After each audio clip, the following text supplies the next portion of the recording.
République du Bénin.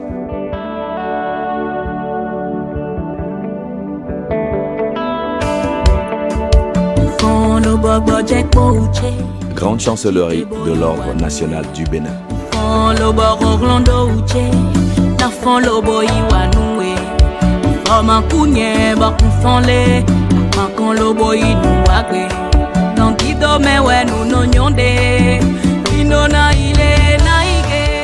« 17 mai 2018. Cérémonie de décoration de Madame Marie-Élise Bédo au titre de Grand Officier de l'Ordre national du Bénin.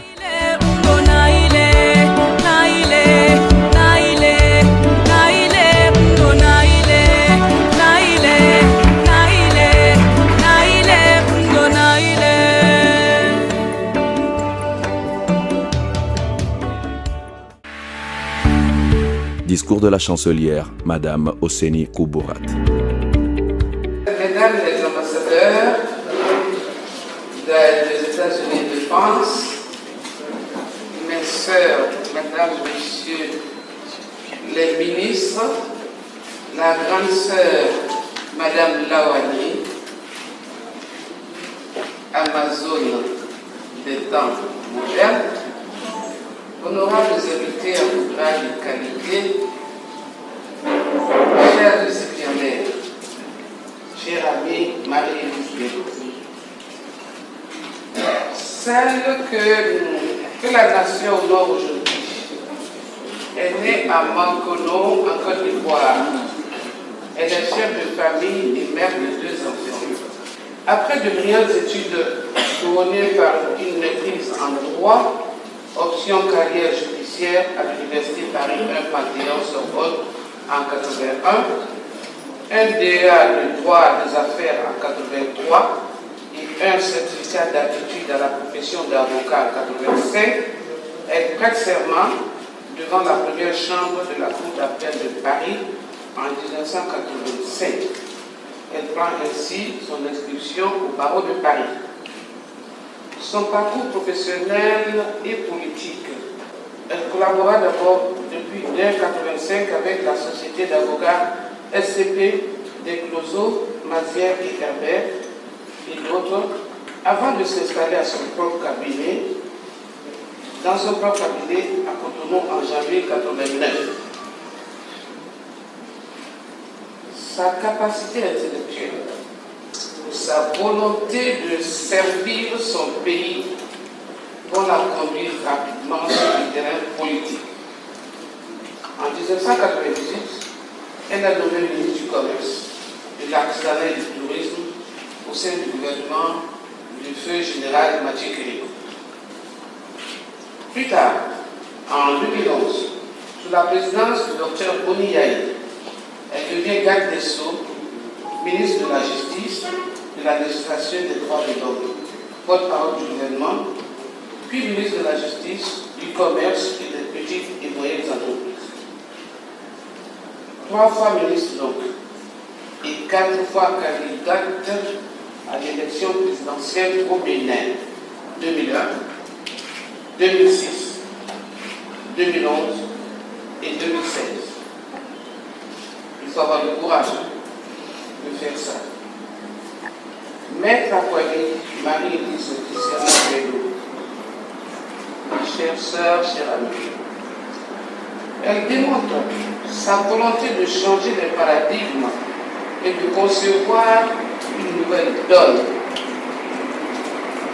Si elle est restée incomprise parce qu'elle n'a pas été lue, son inclusion dans l'écosystème politique béninois en tant que la première femme candidate à une élection présidentielle au Bénin signifie que les femmes peuvent désormais diriger le Bénin et ça ne saurait tarder s'il le faut. Avocate de renom, Maître Akwali Marie-Élise Bédo s'est taillée une solide réputation sur la scène juridique béninoise. Elle s'illustre en défendant des dossiers difficiles. Exemple, les dossiers qu'elle a défendus pendant la dévaluation, ou après plutôt la dévaluation.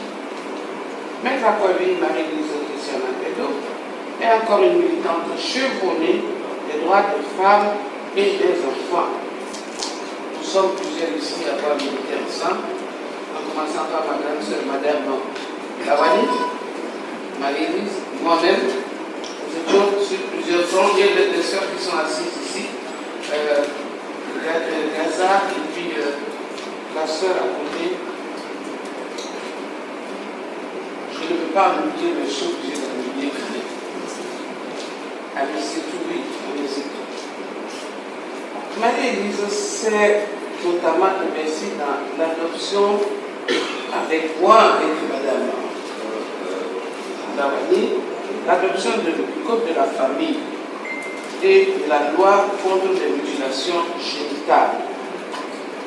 Elle a été présidente de l'association des femmes juristes du Bénin, l'AFJB, et a marqué son engagement pour la lutte contre la corruption et les inégalités sociales. Ce qui nous a mené à plusieurs endroits de la terre. Et comme elle disait tout à l'heure ensemble, je me souviens encore de Ouagadougou, où on a été pour la création des centres d'aide juridique. Et là, nous avons montré nos capacités béninoises à défendre les femmes. Mesdames, Messieurs, pardon, distingués invités, Maître Akwadi Marie-Élise Christiane Bédo, c'est encore un parcours d'engagement sur plusieurs fronts, parsemé de glorieux. Elle a été au cours de ses fonctions de ministre, membre de droit de la Troïka, groupe des États d'Afrique, des Caraïbes et du Pacifique. Elle a été présidente du Conseil des ministres ACP dans le cadre des négociations de la Convention de l'OMECA avec l'Union européenne. Elle a été présidente de l'Africa Travel Association. Elle a été membre du Conseil exécutif de l'Organisation mondiale du tourisme. Elle a été vice-présidente de la Commission régionale de l'OMD pour l'Afrique. Elle a été présidente du Conseil des ministres 2012 de l'Organisation pour l'harmonisation en Afrique du droit des affaires OADA. Membre de la Commission régionale sur la santé de la femme à la région africaine. Elle a été aussi présidente du réseau des cliniques et centres d'aide juridique des femmes francophones, etc. Si je voulais citer Marie-Élise, c'est 42 pages. Et encore, permettez-moi que je raccourcisse un peu le chemin. Ces qualifications et postes publics occupés lui ont valu des distinctions honorifiques telles que commandeur de l'Ordre national du Bénin en septembre 2000, chevalier de la Légion d'honneur française en octobre 2008, prix d'excellence catégorie politique décerné par le Centre d'échange de documentation et d'information pour la jeunesse en mars 2002, trophée Cori 2002 de la meilleure femme politique de l'année 2020, décerné par Manus France, dont moi-même je suis la marraine. En juillet 2002, et elle a pris plusieurs trophées que je me gardais de citer. Mais dans ce propre travaux, une publication a retenu mon attention. Ce n'est pas une publication, c'est un livre. Vous connaissez ce livre, Le destin du roseau, qui a été édité 2 fois. La première édition date de 2005. Elle a été lancée en novembre 2005. Mes chers invités, mesdames, messieurs, à l'aune de cette cérémonie, le Bénin a voulu saluer le brillant esprit, le cadre émérite et la citoyenne engagée qui, dans le domaine du droit comme dans la vie active et associative, a contribué à la réalisation d'infrastructures destinées à la protection des femmes et des enfants. Aussi, le Bénin honore les qualités remarquables de la femme d'initiative et d'action qu'il a toujours été. Heureuse récipiendaire, chère amie, maître Marie-Élise Bédo Christiana, vous avez fait de votre carrière une mission essentielle et exigeante. Vous avez manifesté toutes vos qualités et y avez investi toutes vos compétences, votre puissance du travail, votre sens de l'écoute et de l'échange, votre hauteur de vue, ainsi que votre volonté d'aboutir dans la finalisation de toutes les missions où vous êtes engagé. Tout le monde sait, Marie-Élise n'a pas sa langue dans sa poche. Tout le monde sait, Marie-Élise dit toujours ce qu'elle pense. Tout le monde sait que si Marie-Élise se bat, elle le fait publiquement, elle ne le fait pas dans le monde. Et ça, je crois que tout ça pour se laisser en nous. Mais ce n'est pas à nous de nous qualifier nous-mêmes. Laissons les autres nous qualifier. Alors, pour le caractère exceptionnel de son engagement et de son action dans le sens du bien public, pour le rayonnement personnel et professionnel qui sont les vôtres, et pour le précieux rôle d'ambassadeur du Bénin que vous avez joué par l'entremise de vos missions et mandats internationaux, j'ai le plaisir de vous présenter les vives et chaleureuses félicitations du peuple béninois et de son chef de l'État. Je tiens à vous exprimer aussi les miennes propres pour cette distinction qui récompense votre dévouement pour notre chère patrie, le Bénin. Votre engagement, Marie-Élise Bédo, maître Marie-Élise Bédo, est total. Et cette médaille qui vous honore est bien due à la femme de la carrière et jalonnée de succès. Cette médaille qui vous honore est due à l'Amazon de l'État moderne que vous êtes. Un journaliste m'a appelé tout à l'heure pour me dire qualité Madame Marie-Élise Bédo. J'ai dit un seul mot, Amazon de l'État moderne. Elle me demande encore, j'ai dit Amazon de l'État moderne. C'est ça le vrai qualificatif de Marie-Élise Bédo. Alors, chère amie, Madame Akwadi, Marie-Élise Christiana Bédo, au nom du président de la République et en vertu des pouvoirs qui nous sont conférés, nous vous élevons à la dignité du grand officier de l'ordre national. Cérémonie de décoration.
Madame Oumoura Tousséni, Grande Croix de l'Ordre national du Bénin, Grande Chancelière de l'Ordre national du Bénin, certifie qu'au cours d'une cérémonie empreinte de son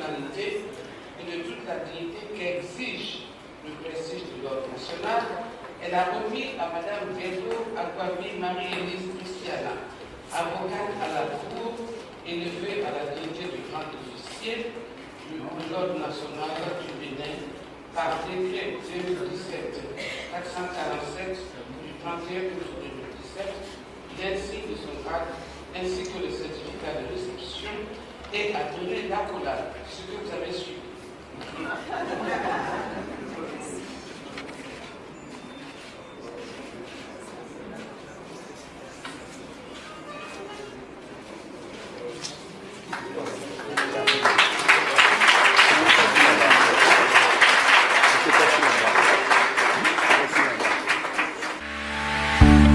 Prestation musicale de l'artiste Cécimé.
Discours de Madame Marie-Élise Gbeddo. Madame la grande chancelière de l'Ordre national du Bénin, Messieurs les présidents des institutions de la République, honorables députés, Mesdames et Messieurs les ministres, Mesdames les ambassadrices États-Unis et France, ici présentes, Monsieur le directeur du cabinet du président de la Cour suprême, Messieurs les magistrats des cours d'appel et des tribunaux, les procureurs de la République et procureurs généraux, procureurs de la République, magistrats, greffiers, en chef, officiers de justice, greffiers, membres du personnel judiciaire, auxiliaires de justice.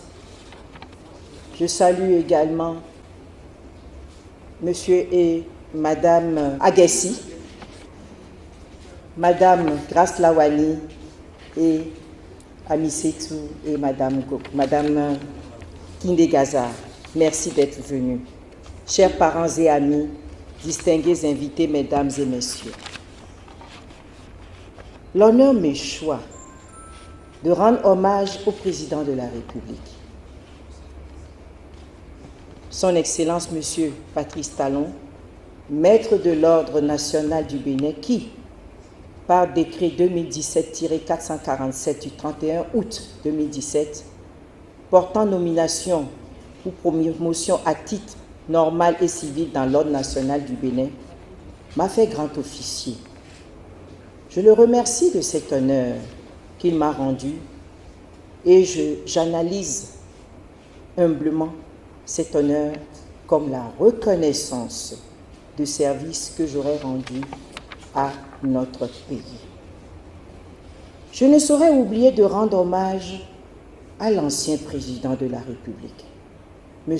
Boni Yayi, pour m'avoir nommé successivement garde des Sceaux, ministre de la Justice, de la législation et des droits de l'homme, porte-parole du gouvernement, puis ministre de l'Industrie, du Commerce, des petites et moyennes entreprises. Le plus ancien chef d'État à qui je rends également hommage ce jour, c'est le général Mathieu Kérékou. En 1998, il a voulu me mettre à l'épreuve. J'étais jeune, moi aussi. Mais je ne suis pas vieille pour autant. En effet, à l'époque, il m'avait remarqué par mes prises de parole incessantes au sein de l'Association des femmes juristes du Bénin, dans lesquelles j'étais membre actif. Nous nous battions pour faire prendre conscience au peuple béninois et au gouvernement que les femmes béninoises ont des droits au même titre que les hommes et qu'elles étaient capables de diriger et d'occuper de hautes fonctions administratives et politiques. Sans fausse modestie, je peux affirmer aujourd'hui que cet objectif est atteint. Je veux dire la prise de conscience, évidemment, même s'il faut véritablement traduire cette prise de conscience dans les faits. Ça, c'est encore autre chose, une autre bataille à continuer à faire. Le général Mathieu Kérékou m'a ainsi nommé ministre du Commerce, de l'Artisanat et du Tourisme. Il m'a, le premier, fait entrer dans l'ordre national en septembre 2000 au grade de commandeur de l'ordre national du Bénin. C'est l'occasion pour moi de remercier ses enfants. Je vois ici Moïse. De remercier son épouse, Madame Marguerite Kérékou, pour m'avoir autorisé à prendre place dans la délégation familiale afin de conduire ensemble avec eux la dépouille mortelle du général à sa dernière demeure à Natitingou. Je me fais enfin le devoir de remercier en cet instant solennel tous mes collaborateurs, cadres et agents du ministère de l'Industrie, du Commerce, des petites et moyennes entreprises, ainsi que tout le personnel, magistrats et non magistrats, du ministère de la Justice, de même que tous les auxiliaires de justice. Je veux citer tout ce qu'il y a comme greffier, greffier en chef, avocat, notaire, huissier, conseil juridique qui m'ont aidé dans mes diverses charges pour l'aboutissement heureux et la reconnaissance de notre travail commun aujourd'hui, ainsi que notre engagement au service de la nation béninoise. Je les encourage encore aujourd'hui à avoir pour objectif leur engagement total au service du peuple, au service de la nation. Madame la grande chancelière de l'Ordre national du Bénin et chère amie, combattante de première heure pour les droits de la femme, les droits des enfants et contre la corruption, ma famille, mes amis et moi-même, nous vous sommes infiniment reconnaissants pour la promptitude avec laquelle vous avez bien voulu me recevoir dans l'Ordre national du Bénin par l'organisation de la cérémonie de ce jour. Madame la grande chancelière, chers invités, l'actualité judiciaire de ces derniers mois m'amène à lever un petit coin de voile sur un sujet délicat et tabou. C'est la problématique des erreurs judiciaires dans le système judiciaire au Bénin. Je ne peux pas ne pas en parler. Aujourd'hui, plus que jamais, il faut en parler sans complaisance aucune pour éclairer l'opinion publique. Oui, quand la justice se trompe et condamne un innocent, c'est ce qu'on appelle erreur judiciaire. En effet, quand la justice se trompe et condamne un innocent, La justice qui se veut être parfaite a bien du mal à le reconnaître et à réparer les erreurs qu'elle a commises. Lui faire reconnaître qu'elle a envoyé un innocent en prison relève du parcours du combattant. Cette définition suppose qu'une juridiction qui a eu, à la suite de cette erreur, connaissance de l'affaire, puisse trouver cette erreur et la neutraliser. C'est l'autorité judiciaire elle-même qui reconnaît l'existence d'une erreur judiciaire. Les erreurs judiciaires au niveau pénal sont le fruit des cours d'assises ainsi que des tribunaux correctionnels. Elles sont même plus fréquentes chez ces derniers. Mais comme l'affirme René Floriot, les erreurs judiciaires en matière civile sont plus nombreuses qu'en matière pénale. Il s'agit par exemple de la victime d'un accident automobile qui n'obtient pas de dédommagement en raison des conclusions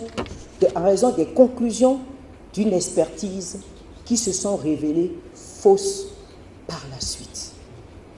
Notre but ici n'est pas de critiquer les magistrats, mais de les rappeler à une plus grande vigilance, et ce d'autant plus que tout le monde peut être victime d'une erreur judiciaire. Le magistrat n'est pas le seul responsable de l'erreur judiciaire. Différents facteurs interviennent, que ce soit avant le procès ou à l'audience. À la question de savoir quelles sont les principales causes des erreurs judiciaires, Roland Agré répond: une somme d'erreurs. Erreurs de police, d'instruction, de justice. Quelquefois, il y a de la négligence, de l'acharnement, une enquête bâclée, des témoins qui mentent, un juge paresseux, des brutalités policières, des rédactions de procès-verbaux, l'aveu protecteur et des faux témoignages. Mais il y a aussi les expertises, chers invités.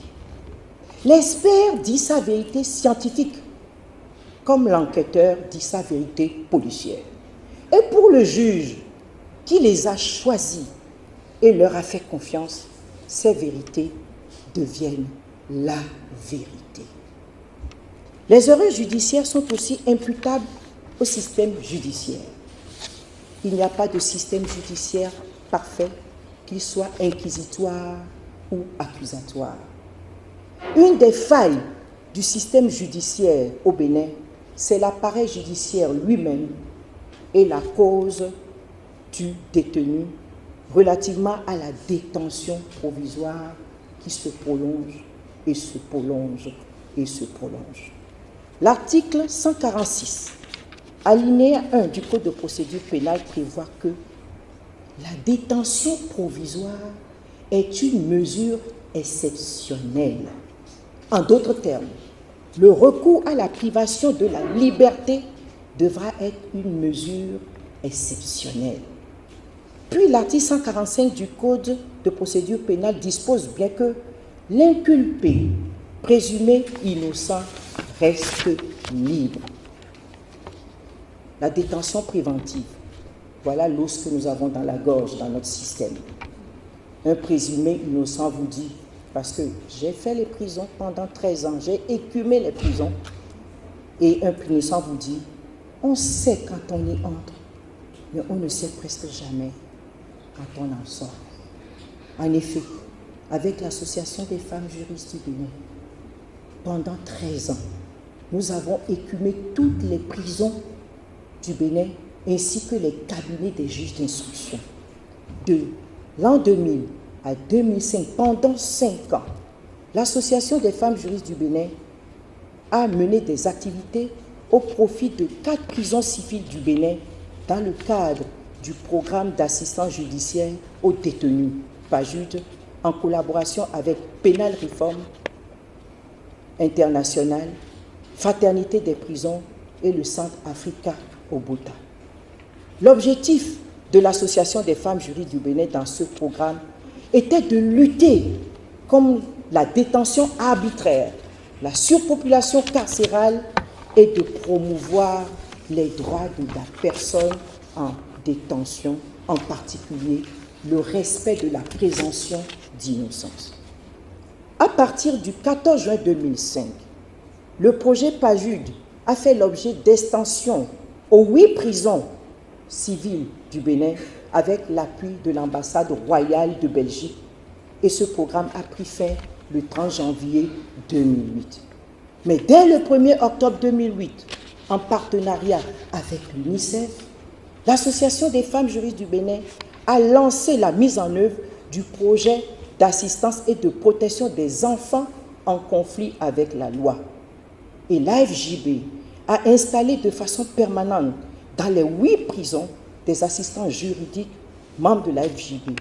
Il s'agissait surtout de travailler en bonne intelligence avec les juges des mineurs pour assurer le suivi judiciaire des mineurs. Le projet a pris fin en 2013.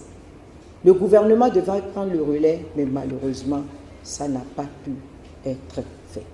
Avec ces 2 projets, l'Association des femmes juristes du Bénin a permis aux juges d'instruction et aux juges des mineurs de toutes les juridictions de Bénin de sortir des placards des dossiers oubliés. Oui, il arrive qu'on oublie des gens dans nos prisons parce que les dossiers sont perdus. Et par le relais des assistants juridiques que nous avons installés dans ces prisons, nous avons pu faire recouvrer la liberté à beaucoup de détenus préventifs qui sont en prévention. Le rapport 2015 de l'Observatoire de la justice au Bénin, intitulé « La détention en République du Bénin », a donc mis le doigt sur ce qu'il convient désormais d'appeler la plaie de la détention. Je vous dirai encore, mesdames et messieurs, que contre les erreurs judiciaires, le législateur a prévu que le doute profite à l'accusé. Il doit en principe être acquitté. Mais malgré ce principe, des pressions extérieures peuvent influencer le procès. Il s'agit dans un premier temps de l'opinion publique, émue ou scandalisée par une affaire criminelle, ainsi que des médias qui s'intéressent de près à de telles affaires qui peuvent faire grimper l'audimat. Les médias peuvent se révéler positifs ou très pervers dans cette situation. Je peux vous dire encore une fois, par rapport à notre système judiciaire, que l'erreur judiciaire trouve aussi son éclosion dans la subjectivité qui caractérise la règle de l'intime conviction. Oui, le Code de procédure pénale en vigueur en République du Bénin dispose, je cite, « Les infractions peuvent être établies par tout mode de preuve et le juge décide d'après son intime conviction. » C'est sur ce principe affirmé de l'article 447 du Code de procédure pénale que repose tout l'édifice de la preuve en matière pénale. Et cette règle démontre ainsi qu'en matière pénale, la subjectivité de la conviction personnelle guide la décision du juge. Et c'est là que nous savons qu'au XIXe siècle, le principe de l'intime conviction est dénoncé par la pensée positive chaque fois qu'un verdict de jury est ressenti par l'opinion publique comme susceptible de constituer une erreur. Mesdames et messieurs, comme l'écrit encore Michel Foucault dans son livre « Surveiller et punir », sous le nom de crime ou de délit, on juge bien toujours des objets juridiques définis par le Code. Mais on juge en même temps des passions, des instincts, des anomalies, des infirmités, des inadaptations qui sont aussi des pulsions, des désirs, et les juges se sont donc mis à juger autre chose que les crimes, c'est-à-dire l'âme du criminel, l'acte et la personne ne sont pas séparables. Alors, je pose une question. Que faire lorsque votre client, après une condamnation, vous dit « Maître, je suis innocent, je ne me reproche rien, je suis innocent » et avec conviction. Mais que faire lorsque des présumés coupables sont oubliés dans nos prisons, en détention préventive, et ne cessent de clamer leur innocence? C'est pour dire, Madame la Grande Chancelière, chers invités, que l'avocat joue un très grand rôle contre la détention des innocents et les erreurs judiciaires. L'avocat a pour rôle et pour mission la défense et l'assistance et ne doit pas se taire. Il doit bousculer l'inertie qui entoure la question. Combien de demandes en révision sont-elles formulées devant la Chambre judiciaire de la Cour suprême et qui aboutissent sur la mise en liberté des innocents injustement condamnés et en détention dans notre pays? Combien d'arrêts ou de jugements de révision ont pu innocenter un condamné? Combien de dommages et intérêts ont-ils été alloués à des innocents aux fins de réparation? Mais je rappelle néanmoins que quand la condamnation pénale est rendue en première instance, on peut encore se rattraper puisque la décision n'est pas définitive. La Cour d'appel doit évoquer et statuer à nouveau pour innocenter la personne qui a été mise en prison. Il est donc du devoir de l'avocat d'exposer méthodiquement, clairement et de façon raisonnablement complète les causes et les conséquences des erreurs judiciaires commises afin d'éviter la condamnation fatale d'innocents. Que vous soyez victime ou présumé coupable, toute personne se trouvant confrontée à une procédure pénale doit chercher le conseil d'un avocat. L'avocat doit prendre à cœur sa défense, qu'il s'agisse de prouver une innocence, atténuer une responsabilité ou de mettre en évidence un préjudice civil. C'est pour dire enfin, en citant le célèbre avocat Maître Jacques Vergès, dans son livre « Les erreurs judiciaires ». La justice est traditionnellement représentée sous les traits d'une femme, osier saint d'un bandeau, allégorie de son impartialité. Mais, au vu des nombreuses erreurs judiciaires qui jalonnent notre histoire, cette image renvoie irrésistiblement à l'aveuglement dont elle se rend coupable. Maître Jacques Vergès plaidait ainsi pour une véritable réforme de la justice où le pouvoir du juge d'instruction serait tempéré et où les avocats de la défense auraient enfin voix au chapitre. Des efforts sont possibles pour que l'erreur judiciaire soit reconnue, réparée et encore mieux évitée, et ce avec plus de facilité. De son côté, la justice doit faire des efforts de conscience. Elle doit admettre qu'elle n'est pas infaillible et qu'elle peut se tromper. La justice doit reconnaître ses erreurs et les réparer. Chers invités, chers parents, chers amis, Madame la Grande Chancelière, c'est sur cette note d'espérance que je vous remercie d'être tous là, à mes côtés, pour rehausser de votre présence effective cette cérémonie solennelle qui m'honore. Il fallait que je parle de ça, parce que l'erreur judiciaire est mise sous le boisseau. On a peur d'en parler. Eh bien, Marie-Élise Bédot en parle et je donne les recettes qu'il faut. Je vous remercie.